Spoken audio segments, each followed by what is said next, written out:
मराठी गोष्ट. चिमणीची 4 पिल्लं. एक होती गोडशी चिमणी. तिचं घरटं एका उंच झाडावर होतं. त्या घरट्यात तिची 4 गोजिरी पिल्लं राहायची. ती अजून लहान होती, पण त्यांना उडायला शिकायची खूप उत्सुकता होती.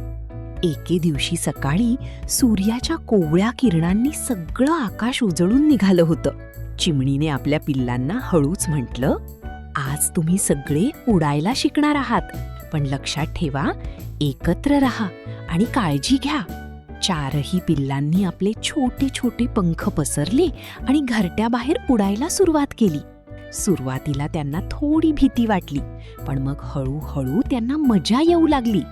पहिलं पिल्लू म्हणालं, चला आपण पूर्वेकडे जाऊया. ते सगळे पूर्वेकडे उडू लागले. तिथे त्यांना सुंदर फुलपाखरं आणि मधमाशा दिसल्या. दुसरं पिल्लू म्हणालं, आता पश्चिमेकडे जाऊया.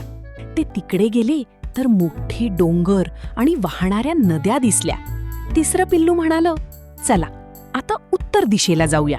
ते उडत उडत हिरव्या जंगलात गेले. तिथे त्यांना ससा, हरिण आणि अनेक पक्षी दिसले. चौथं पिल्लू म्हणालं, आता दक्षिणेकडे जाऊया. ते समुद्राजवळ गेले.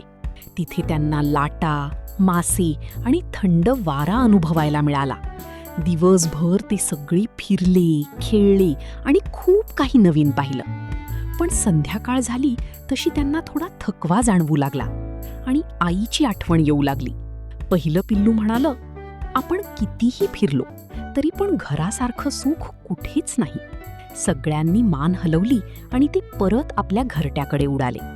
घरी आल्यावर चिमणी आईने त्यांना प्रेमाने जवळ घेतलं आणि विचारलं, कसं वाटलं तुम्हाला जग पाहताना? 4ही पिल्लं आनंदाने म्हणाली, आई, आम्ही सगळं जग पाहिलं. फुलं, डोंगर, जंगल, समुद्र सगळं खूप सुंदर आहे.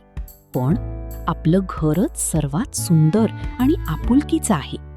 चिमणी आई हसली आणि म्हणाली, बरोबर आहे.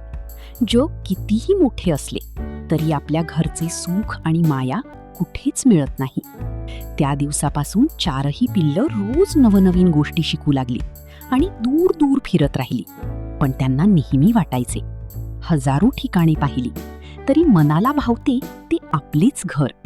लाईक करा, सबस्क्राईब करा आणि गोष्टींच्या दुनियेत सामील व्हा.